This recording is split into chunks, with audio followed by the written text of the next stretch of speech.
Eh patron, je viens de trouver une super idée sur YouTube. Ah bah super, c'est quoi? Eh ben en fait, je vais parler de Game Studies. Bordel Green, mais c'est communiste ça! Mais non, c'est tout simplement un pan de la recherche qui étudie le jeu vidéo sous l'angle de la psychologie, la socio, un petit peu d'économie, etc., de narratologie, voilà, c'est varié quoi. Ah pas con, personne n'y avait pensé. Ouais, je sais, j'étais ric-rac quand même. Et pour l'intro, tu vas faire quoi? Oh bah tout simple, hein, j'affiche un logo, et puis avec un titre référentiel pour le jeu vidéo, et puis bon, ça ira hein, pour l'instant. Bon, par contre, cette vidéo, cette fois, faut que tu l'organises bien. Genre, il te faudrait deux personnages, j'en ai un qui pose des questions et l'autre qui répond, tu vois.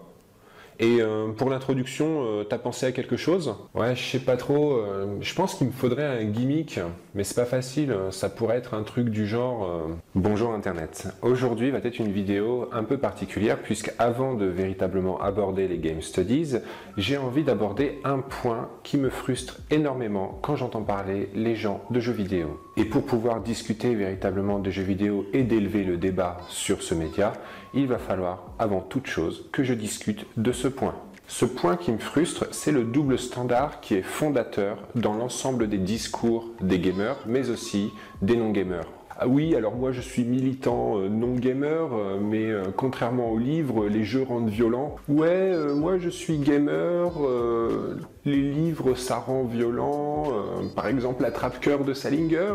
Et ce double standard, bien qu'il passe inaperçu, est en fait fondateur de la quasi-intégralité des arguments gamers et non-gamers sur n'importe quel point donné. Alors oui, moi je suis contre les jeux vidéo parce que, contrairement aux livres et aux films, ils objectifient les femmes. Oui, alors moi je suis militant pro-gamer et les jeux vidéo n'objectifient pas les femmes, enfin je veux dire on est plus intelligent que ça. Ce double standard repose en vérité sur le fait que chacune des communautés d'interprétation, donc à savoir les gamers et les non-gamers, considère le jeu vidéo comme un média totalement à part, c'est-à-dire qui est totalement différent du cinéma, de la littérature, de la musique, etc.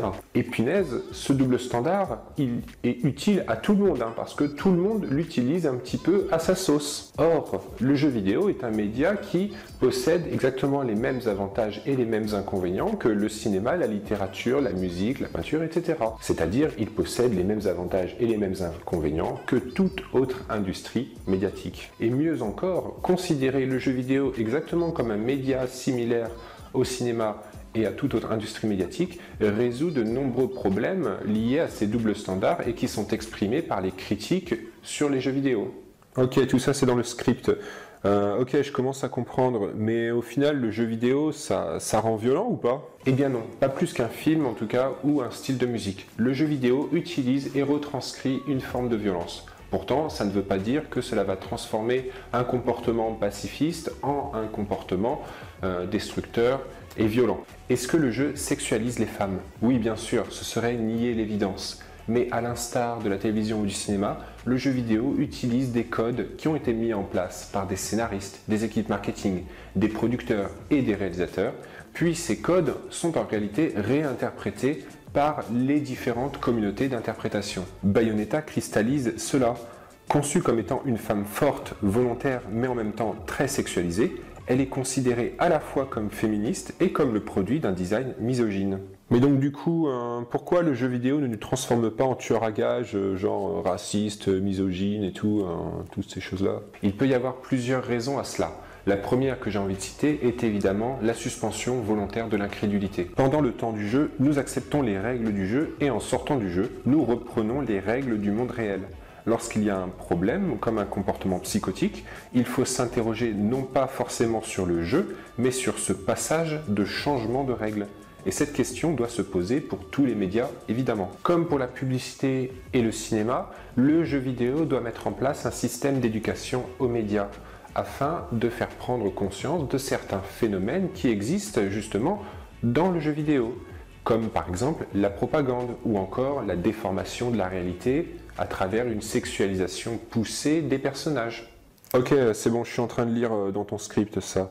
Et finalement, tu réponds à la question, est-ce que le jeu vidéo modifie-t-il mon comportement? Voilà un double standard très intéressant. En tant que joueur de jeux vidéo, la première réponse que j'aurais envie de dire, c'est évidemment que non, le comportement que j'ai dans un jeu vidéo n'influence pas le comportement que je vais avoir dans la réalité. Mais non, le jeu vidéo rend pas plus violent. On sait très bien que notre comportement dans le jeu est totalement différent que celui qu'on aurait dans des films.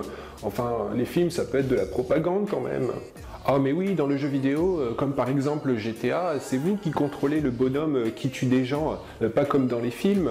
Cependant, on est tous d'accord pour dire que le jeu vidéo est capable de transmettre des messages politiques et philosophiques. À titre personnel, Metal Gear Solid est une série qui a eu un impact considérable sur ma vision de la guerre. Et chacun des joueurs a un exemple comme cela. Le jeu vidéo est le reflet d'une volonté, c'est un produit culturel. Comme pour les films, on peut se poser la question si le jeu vidéo ne renforce pas un comportement qui lui-même existe déjà, notamment du fait des instances de socialisation comme la famille, l'école ou bien le travail. Le sexisme, tout comme l'homophobie, trouvent leur cause dans énormément de facteurs variés et complexes. Leur apparition dans le jeu vidéo est un reflet de cette multiplicité de causes.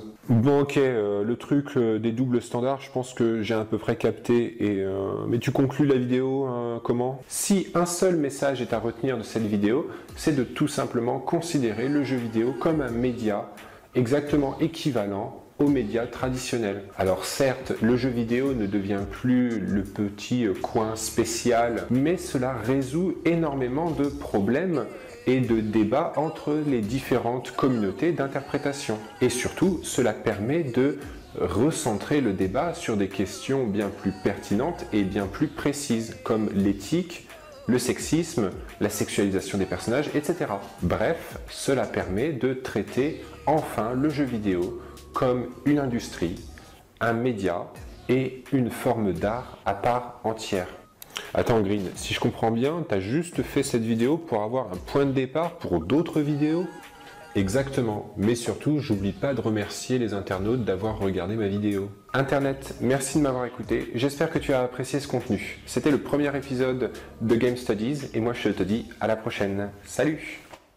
Et c'est tout? Bah c'est bon, je pense, hein. J'ai dit aux gens merci d'avoir regardé, bon. Et tu penses pas que tu vas te planter en disant que le jeu vidéo c'est comme le cinéma? Le truc, c'est que dans cette vidéo, je pose une base théorique que je pourrais toujours critiquer plus tard. Comme par exemple en disant que le jeu vidéo c'est un média qui est non linéaire. Ok, arrête-toi maintenant, parce que sinon t'auras jamais d'autres sujets pour d'autres vidéos.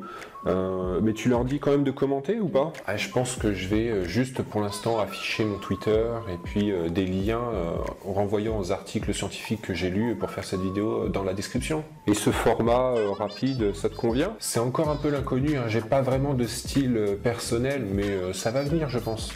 Bon bah écoute, on verra, hein. De toute façon...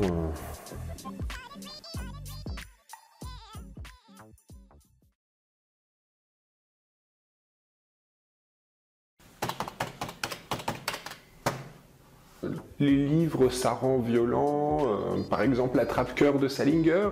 Et ce double standard, bien qu'il passe inaperçu, est en fait fondateur de la quasi-intégralité des arguments gamers et non gamers sur n'importe quel point donné. Alors oui, moi je suis contre les jeux vidéo parce que, contrairement aux livres et aux films, ils objectifient les femmes. Oui, alors moi je suis militant pro-gamer et les jeux vidéo n'objectifient pas les femmes, enfin je veux dire, on est plus intelligent que ça. Ce double standard repose en vérité sur le fait que chacune des communautés d'interprétation, donc à savoir les gamers et les non-gamers, considère le jeu vidéo comme un média totalement à part, c'est-à-dire qui est totalement différent du cinéma, de la littérature, de la musique, etc. Et punaise, ce double standard, il est utile à tout le monde, hein, parce que tout le monde l'utilise un petit peu à sa sauce. Or, le jeu vidéo est un média qui possède exactement les mêmes avantages et les mêmes inconvénients que le cinéma, la littérature, la musique, la peinture, etc. C'est-à-dire, il possède les mêmes avantages et les mêmes inconvénients que toute autre industrie médiatique. Et mieux encore, considérer le jeu vidéo exactement comme un média similaire au cinéma et à toute autre industrie médiatique résout de nombreux problèmes liés à ces doubles standards et qui sont exprimés par les critiques sur les jeux vidéo. Ok, tout ça c'est dans le script. Ok, je commence à comprendre, mais au final, le jeu vidéo, ça rend violent ou pas? Eh bien non, pas plus qu'un film en tout cas, ou un style de musique. Le jeu vidéo utilise et retranscrit une forme de violence. Pourtant, ça ne veut pas dire que cela va transformer un comportement pacifiste en un comportement destructeur et violent. Est-ce que le jeu sexualise les femmes? Oui, bien sûr, ce serait nier l'évidence. Mais à l'instar de la télévision ou du cinéma, le jeu vidéo utilise des codes qui ont été mis en place par des scénaristes, des équipes marketing, des producteurs et des réalisateurs, puis ces codes sont en réalité réinterprétés par les différentes communautés d'interprétation. Bayonetta cristallise cela. Conçue comme étant une femme forte, volontaire, mais en même temps très sexualisée, elle est considérée à la fois comme féministe et comme le produit d'un design misogyne. Mais donc du coup, pourquoi le jeu vidéo ne nous transforme pas en tueur à gages, genre raciste, misogyne et tout, toutes ces choses-là? Il peut y avoir plusieurs raisons à cela. La première que j'ai envie de citer est évidemment la suspension volontaire de l'incrédulité. Pendant le temps du jeu, nous acceptons les règles du jeu et en sortant du jeu, nous reprenons les règles du monde réel. Lorsqu'il y a un problème, comme un comportement psychotique, il faut s'interroger non pas forcément sur le jeu, mais sur ce passage de changement de règles. Et cette question doit se poser pour tous les médias, évidemment. Comme pour la publicité et le cinéma, le jeu vidéo doit mettre en place un système d'éducation aux médias, afin de faire prendre conscience de certains faits. Évidemment que non, le comportement que j'ai dans un jeu vidéo n'influence pas le comportement que je vais avoir dans la réalité. Mais non, le jeu vidéo rend pas plus violent. On sait très bien que notre comportement dans le jeu est totalement différent que celui qu'on aurait dans des films. Enfin, les films, ça peut être de la propagande quand même. Ah mais oui, dans le jeu vidéo, comme par exemple GTA, c'est vous qui contrôlez le bonhomme qui tue des gens, pas comme dans les films. Cependant, on est tous d'accord pour dire que le jeu vidéo est capable de transmettre des messages politiques et philosophiques. À titre personnel, Metal Gear Solid est une série qui a eu un impact considérable sur ma vision de la guerre. Et chacun des joueurs a un exemple comme cela. Le jeu vidéo est le reflet d'une volonté, c'est un produit culturel. Comme pour les films, on peut se poser la question si le jeu vidéo ne renforce pas un comportement qui lui-même existe déjà, notamment du fait des instances de socialisation comme la famille, l'école ou bien le travail. Le sexisme, tout comme l'homophobie, trouvent leur cause dans énormément de facteurs variés et complexes.